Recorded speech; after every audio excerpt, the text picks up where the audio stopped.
Ini guys nga portion ti pakadtoinhan gintinikangan nga fish pond. Takay daran kaiha nan kawara fund para matangpos ang fish pond. Damo na nagteka damo na niya kuan secret guys. Diyan na maikli-clearing ta kay balak nang tangposon kunta. Ngin matapos. Siya nga send na kamhin kuan fund char.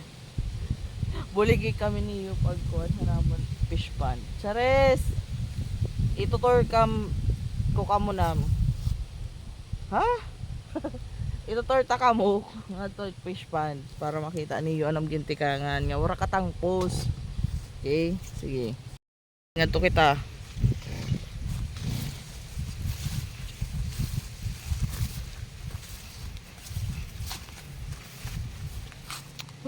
Yun yun ang mga tanom. Yeah, guys. May din ang mga patola. Nakita kam din ang yelo. Mga kuan. Patola or karubasa? Karubasa din eh. Karubasa. Okay guys.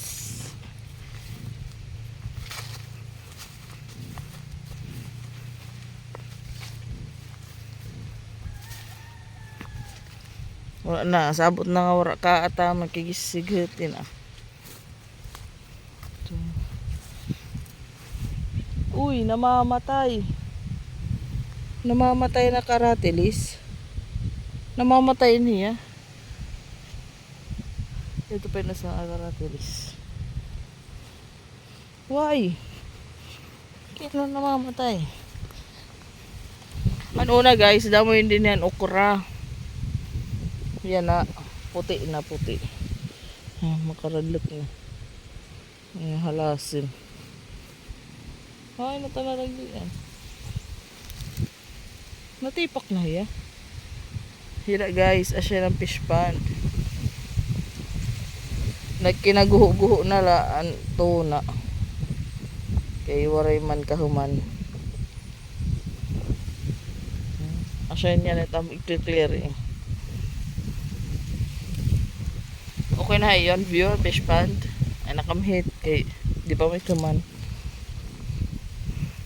Himuon pala na fish pond.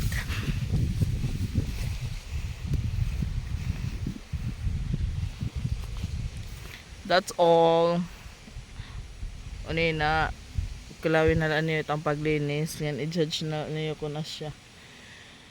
Okay, bye-bye.